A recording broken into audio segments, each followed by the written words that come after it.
Blake Gardner awoke to an oppressive physical darkness. It embraced him. As the cold shadows flowed around him, he felt himself falling, slowly but surely. He tried to reach out, to flail and to grasp, but only pain greeted him. Something bit into his wrists like fiery needles. His hands found each other fast, and they clasped together with interlocked fingers. They had been bound behind his back. When he tried his feet, not only did he find the same intrusion of pain, but there was a weight there, a tension that dangled below his legs that dragged him along. As were his hands, so had his legs been bound, and something was pulling him deeper, farther into the dark. After a few seconds, a pressure came upon him. He felt it around his eyes and deep in his sinuses. The shadows had become overwhelming and heavy, aggressive. The further along he went, the greater the weight of the blackness. Every time he moved, he heard the darkness move too. It was a physical presence. He felt himself push through it. It felt familiar, very familiar. He felt something in his mouth, plastic and malleable. He breathed through it, and a stagnant air filled his lungs. When he released it, he felt the air move out the sides of his mouth. It was then he had the sudden, sinking realization. His predicament finally made horrible sense. The air was released from the sides of his mouth, and it formed bubbles that fizzed in the darkness around him. He heard them and felt them against his face as they floated away. Some of the pressure left his face. The air that escaped paved the way to his terrible understanding. Some of the darkness seeped in through the corners of his mouth. Its salty, gritty texture filled his dried mouth. The taste reaffirmed his worst nightmare. No, he thought, no, this cannot be. No! He tried to scream just moments before he reached his silt-covered destination. No one would hear him, for he was alone, bound and trapped on the ocean floor. The panic that beset him was unlike any he'd ever known before, and again he started fighting his restraints, a useless gesture. He tossed and turned like a fish at the end of a long line. He stood no chance of escaping. The ropes that bound him were far too tight and thick for that. After several minutes, Blake felt a terrible exhaustion set in. The water chilled him. The only warmth came from the failing adrenaline surging within his shivering veins. The salt stung at his chest with needles and pins. A shocking and unwelcome pain. He stared into the dark. He was mortified by the almost perfect darkness before him. In the night and at his depth, he was positive his visibility was no more than a few inches in front of his face, yet he knew he could see. His eyes and nose, for that matter, were both dry. They were covered. Someone had given him a mask to see through, but why? He could see nothing, and beyond that, nothing. The shadows swirled thick and devious, concealing everything from the smallest plankton to the largest predator. His breathing accelerated as his mind kindly illuminated the shadows beyond. He saw sharks, hundreds of them, circling, their eyes as black as the water, their teeth shining in a bloody white radiance. They all smiled at him. They'd been given such a lovely present. That was what he was, wasn't it? A gift to anything and everything that lurked below. The only thing he was missing was a pretty little bow, and he'd be alive to feel it. Whoever had damned him here made sure of that. What cruel bastard send a man to the deep while he's asleep? What had happened? His memory was a jigsaw shoved onto the floor, scattered and unorganized. His mind tried to repair it, but the pieces wouldn't fit. In his current state, the reconstruction of said puzzle looked incredibly unlikely. There was something about a party, a bar. A current ran across the small of his naked back like a giant centipede. Imaginary or not, Blake turned, twisting his bonds, but the image before him remained the same. If anything had been there, he'd never have known. As he rolled to his left and then back to his right, nothing changed. The static image of nothingness held his focus tight like a vice. It continued to do so until he looked up. The appearance of some light, any light at all, should have helped alleviate his fears, but instead, it felt as though his heart had shriveled up and died within his chest. The moon watched him from overhead, too far away to offer any help. Its light was dulled and blurred by the surface. A surface which must have sat at least 70 feet away. A swimmable distance, a good distance for any diver who wasn't bound to the bottom of the sea. It could be worse, his mind decided to say. Yet the temptation of the waves above and the soothing light of the moon offered him no hope. They merely mocked him with the release he couldn't have. Before his eyes, the moon was swallowed by the dark. Blake grasped fast for the rope below. Holding it tight, he pulled and thrashed until his back was brought to bear against the hard concrete block that had sunk him. His heart raced as his eyes strained in suffocating black. Something, somewhere above, had just crossed between him and the only light he had left. Something big, and he could not see it. He could only wait for it to take him. Seconds passed and the moon hadn't returned. Minutes passed and he was still alive, his grip relaxed. Cautious, he was very cautious. He felt himself rise, held buoyant by the breath in his lungs. In the depths, it wasn't just his eyes that failed him. All his senses had seemingly abandoned him to his fate. His hearing was useless. The ones who had damned him to the deep had placed earplugs in his ears. And though they'd surely saved his eardrums from rupturing under the water pressure, the only sounds that came through them were harsh and static. All the ocean offered him was a droning white noise. Down there in the deep, the only sense he had unhampered was his touch, but that could only help him so much. He was a prisoner in an unaccessible hell. It took about 5 minutes, an unspeakable amount of time for Blake before light would reappear in the waters above. In that time, Blake, fueled by his fear of the suffocating unknown, had been feeling around his restraints. He reaffirmed what he already knew. Rope had bound him at the wrists and at his ankles. He followed the line beneath his ankles and felt about the cinder block that had pulled him down. The rope wrapped around it many times. Each strand was as thick as his thumb and he couldn't find any knot. It was surely on the other side of the block, suffocated in the thick muck below.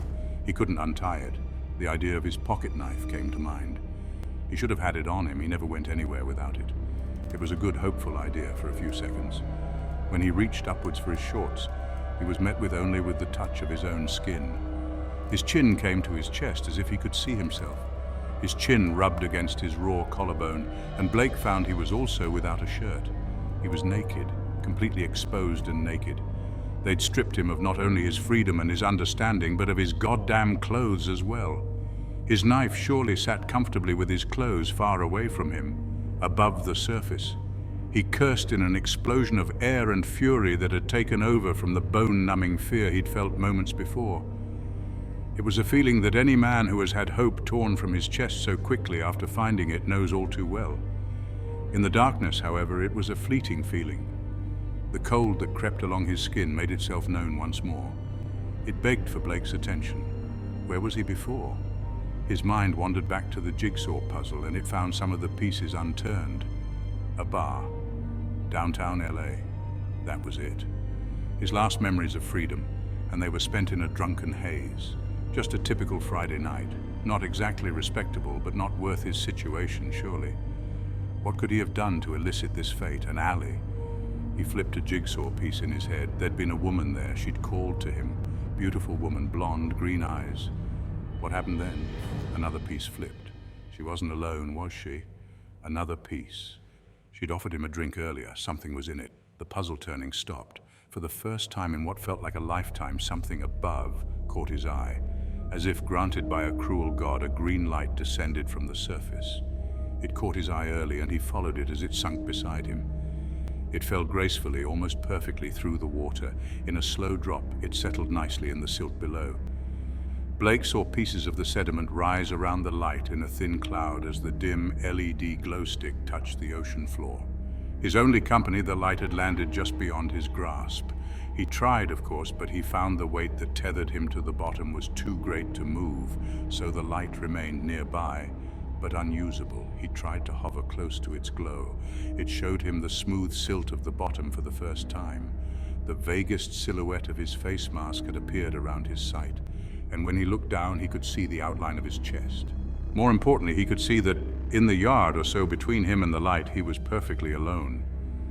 He smiled until he realized the light in front of him had somehow increased the eeriness of the wall of black behind him. He could feel it sticking to his skin like a giant spider's web. Its caress was unwelcome. He thrashed around, struggling to pull the block closer to the light, but he accomplished nothing. More motion attracted his gaze from above. There were more glow sticks. 3 more descended from the surface. He saw 2 of them enter the water from above, near where the moon had been. They illuminated the faintest shape of the object that sat above his head. A boat. Was it help? Were the lights there to pave way for a dive team? The idea was sweet as it rolled in his head, but it seemed so unlikely. The stinging on his chest brought the pessimist back to the surface. It was his captors above. They were dropping the lights to be cruel, nothing more. As they settled, he noticed that the pattern hadn't been random. The lights all landed around him in a perfectly semicircular formation. He noticed each one had fishing line wrapped around their middle. They hadn't sunk, they'd been lowered. But why?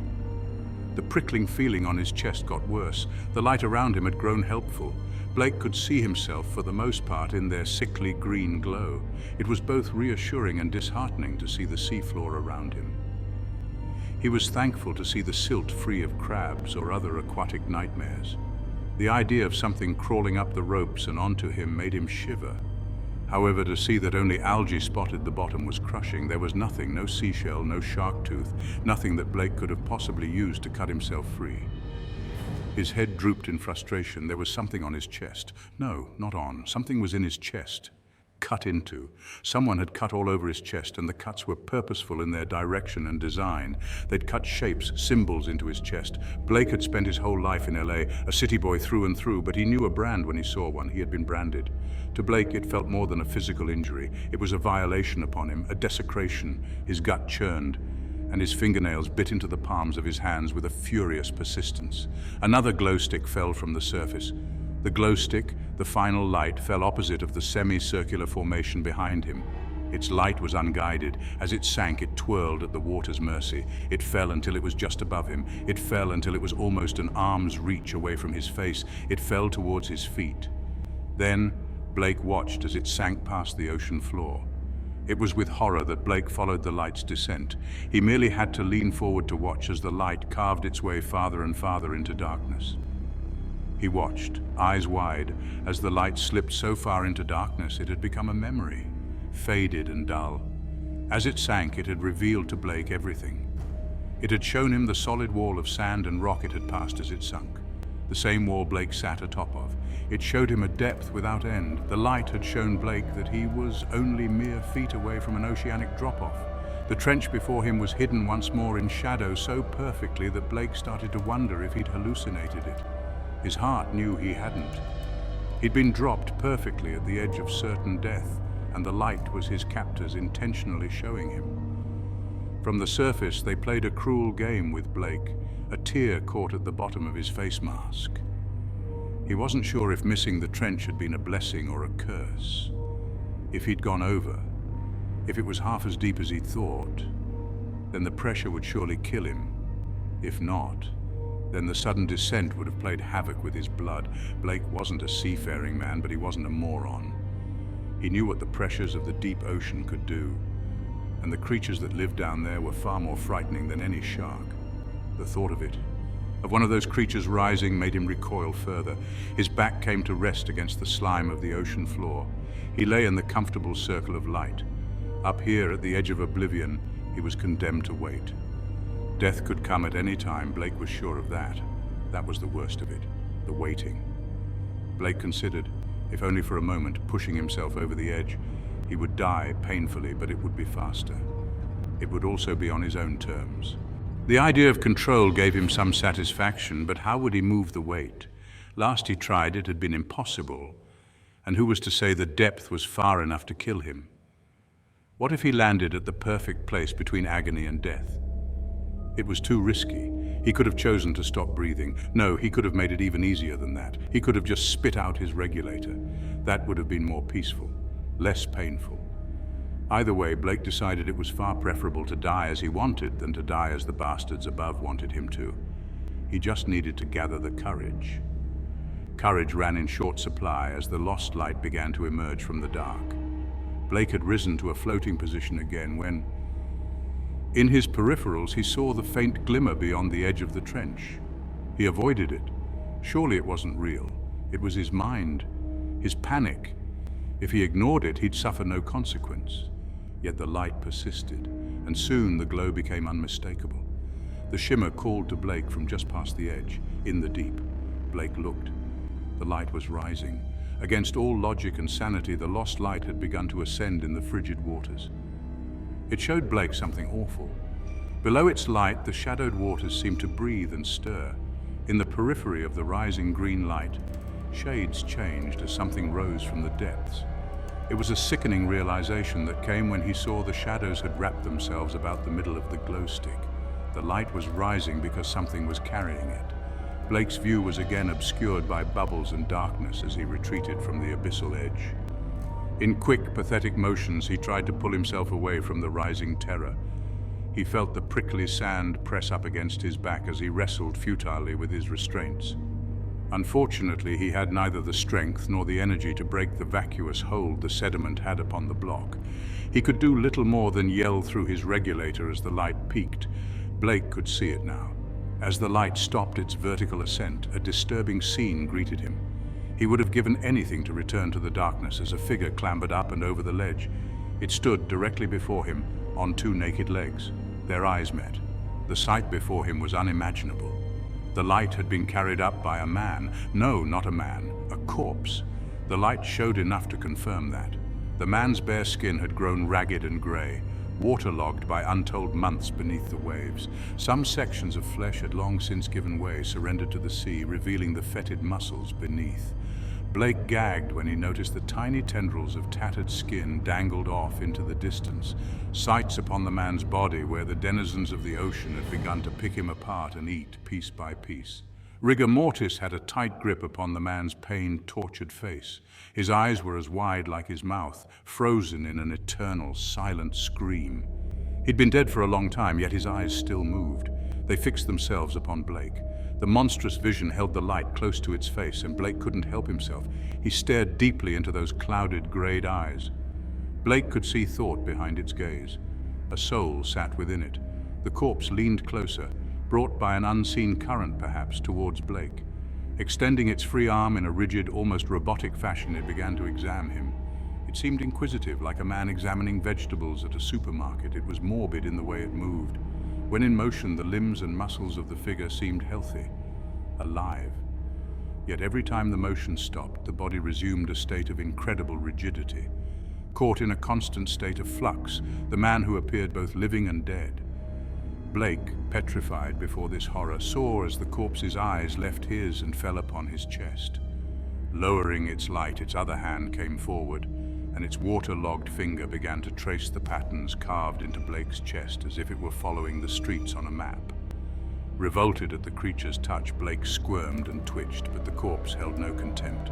It followed his every motion with intense precision. Seemingly satisfied, it lifted itself back. No, it was pulled back. There was something behind the corpse. Like a pillar in the night, a shape had taken form behind the moving carcass. It rose out of sight above and below, and with every swaying motion, the corpse made in the water, the pillar followed like an enormous shadow. The corpse danced at the pillar's will, a puppet to the puppeteer. Before he could grant it any further thought, his attention was called back to the corpse, as it had brought the glow stick towards its own chest. It became deadly still in the water. It was waiting for Blake to see. It had to show him.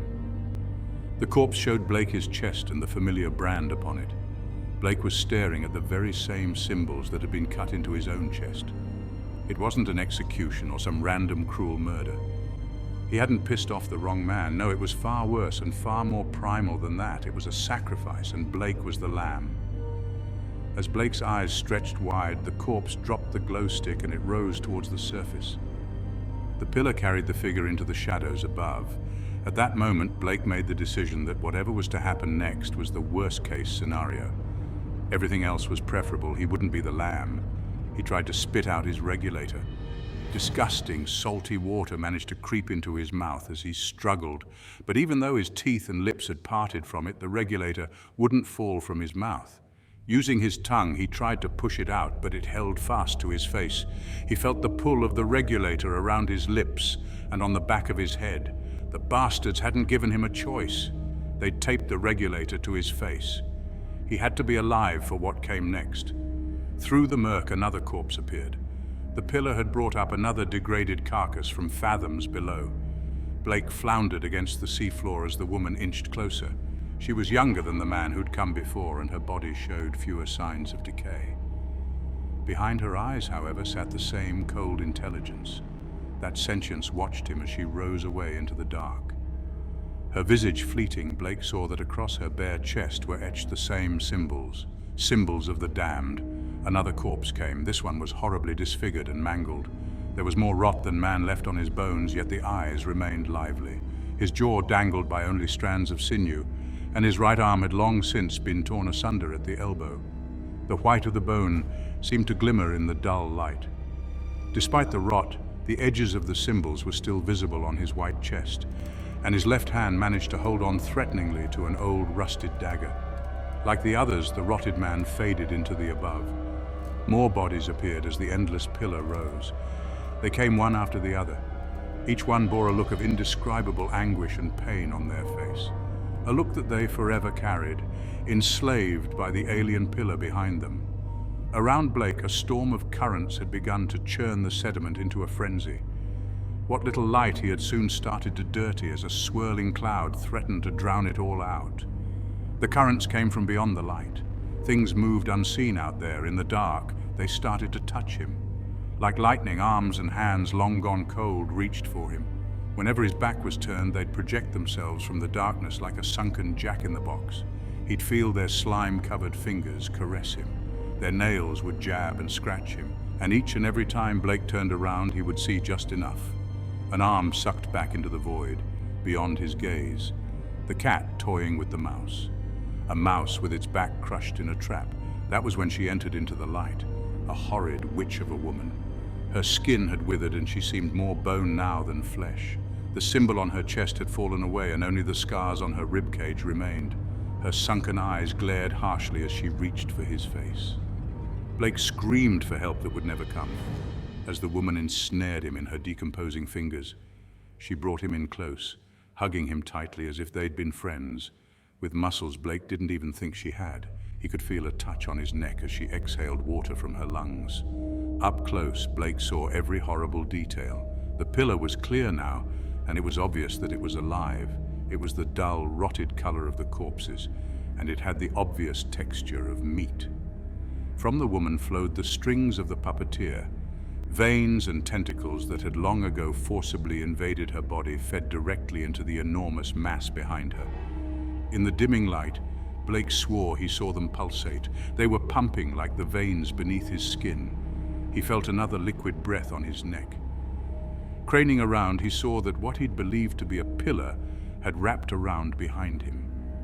The first man he'd seen had emerged, and the pillar carried him away. The mass of flesh that had fused to his back lifted his body upwards towards the surface. His eyes never left Blake. In the shadows, the pillar seemed to squirm and twist as it snaked its way up, thickening the further it went. As it positioned itself, Blake understood what it was that had risen from the trench. The pillar was actually an enormous tentacle. Like the suckers of an octopus, the tentacle had used the woman's arms to hold Blake tight. Behind him, the tentacle had brought into position the ghastly one-armed man Blake had seen earlier.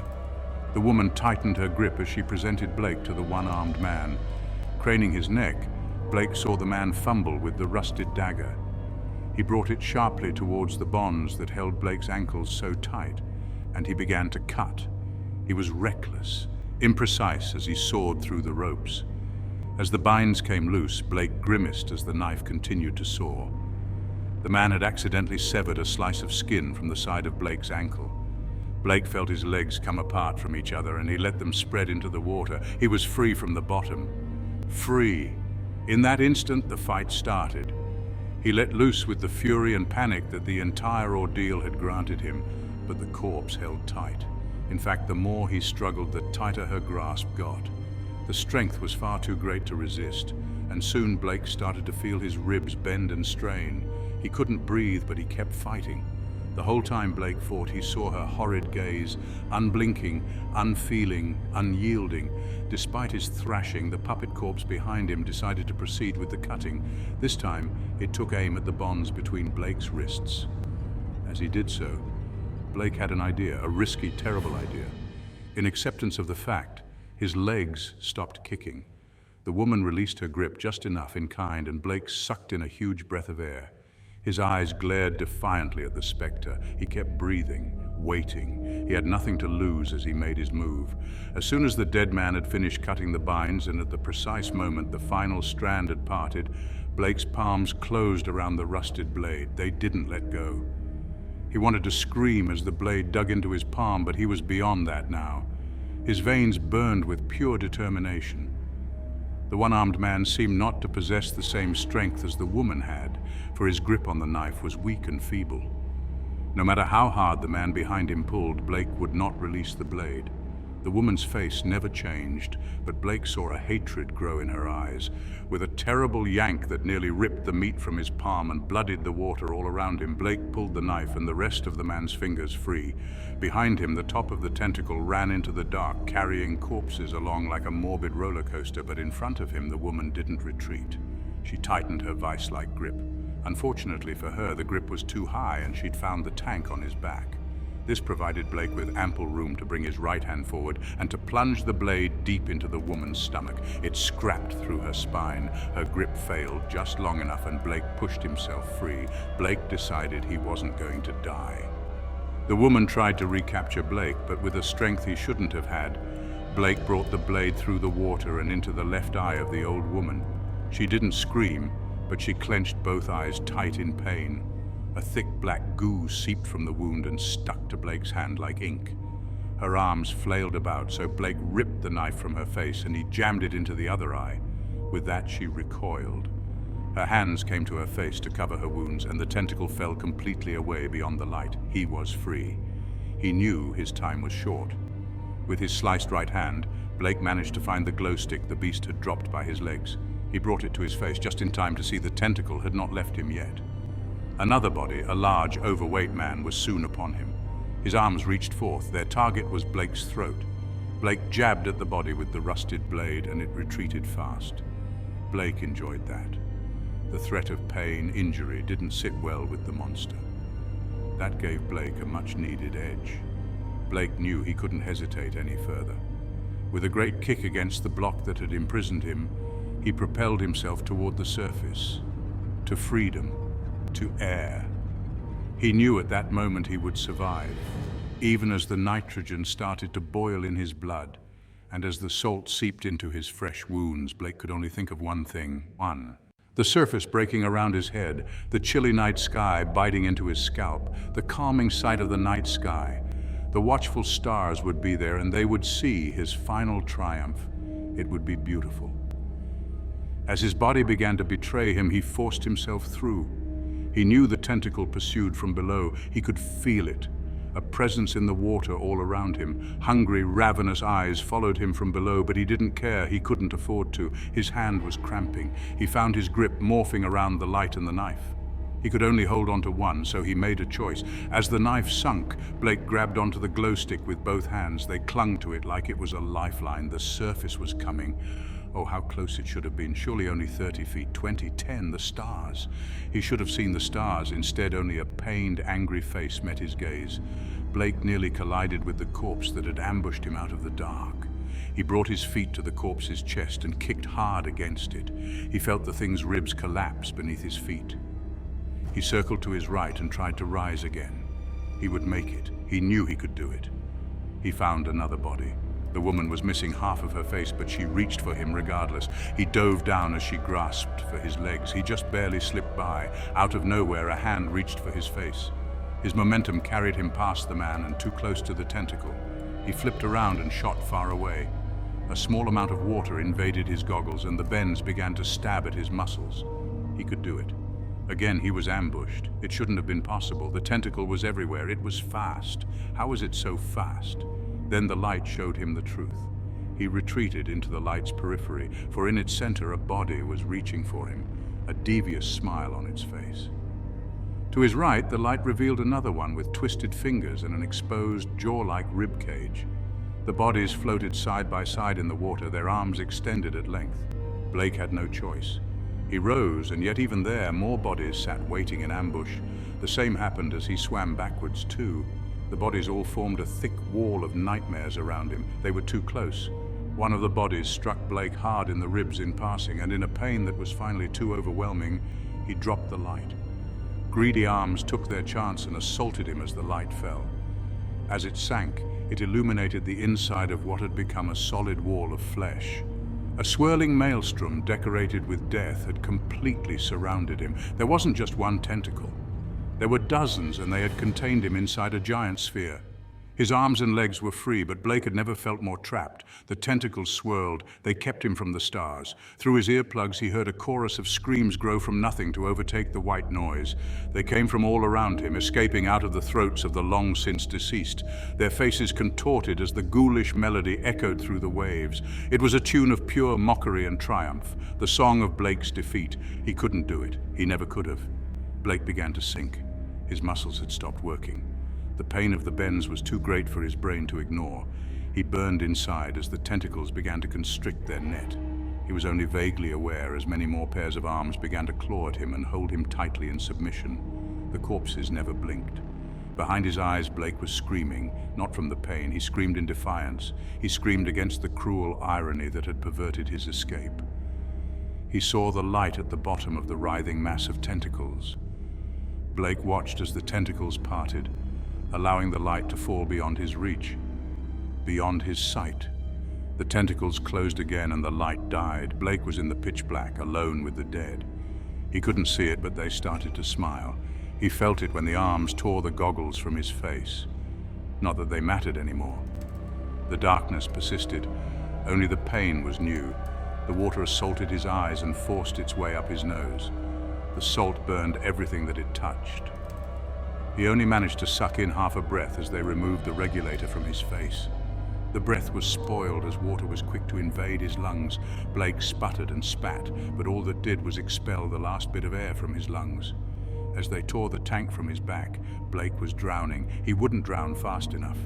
Though he couldn't see it, the tentacles positioned him strategically. They moved him up against a large, slimy section of barren flesh. Blake's head felt as though it would explode, and that was before the spines entered his body. Once inside, numerous barbed tentacles searched and dug their way into his veins. He felt a warm burning as an alien substance seeped into his veins. Eventually, all of his blood would be lost to the sea, and only the thick blood of the monster would remain. As his head grew dizzy, tiny tendrils dug their way into his spine. The pain was sharp, unbearable as they coiled about his central nervous system like hungry pythons. Blake tried to scream, but there was no air left to give. No sound escaped his curled lips. He had hoped for comfort in death, but as the nerves of the beast found hold inside him, he found true hell. His mind became one with the others. Left in darkness, death never found Blake. The weight of the water filled his chest, and the sounds of the damned filled his ears. He heard their screams. Hundreds of screams. He felt their pain. Hundreds of lost souls sacrificed, and they were all connected. He heard their pleas. "Help me! Anyone, please! I'm drowning! I'm drowning! Why am I underwater? Who's there? Is anyone? I want my mom!" He felt his body move, but not at his command. He felt his eyes open, but he saw nothing. He felt his lips forced into a smile, but he was anything but happy. He was left with one choice, the last option he could physically achieve. He called for help. No one would answer him, of course, for his pain was their pain. His fate was theirs. As they sunk into the abyss, one alien voice was forced into his mind. "All is one here in the colony." From their position near the seafloor, beyond the ring of light, the two divers had watched as Blake made for the surface. They both knew better than to interfere, so they had waited patiently. There was no reason to chase after him. The colony had never allowed anyone to escape before. The situation, unseen above, was surely well in hand. The blonde-haired diver watched as the lost light sank in front of her. She smiled as it settled. It was done. Moments after, a tentacle had crept into their circle. The blonde-haired woman watched as an elderly man was brought forth. Carried between his arms was an old wooden chest. The other diver took the chest, gently, and allowed it to sink to the ocean floor. With his partner's help, they opened the chest. The contents were much to their liking. They closed the chest and prepared to make their ascent. However, before they went, the tentacles surrounded them in a similar fashion to how they had surrounded Blake. The divers held themselves unnaturally calm as the dead surrounded them, including the recently deceased Blake Gardner. The tentacles seemed to bring him to showcase at the front of the circle. Using his muscles, they forced Blake's right hand outwards and they extended his fingers up. They made his body wave goodbye before they pulled him into the unknown. This didn't affect the divers at all. Two more bodies were brought to display. They noted the one-armed man who'd lost all but one of his fingers, and the blinded woman.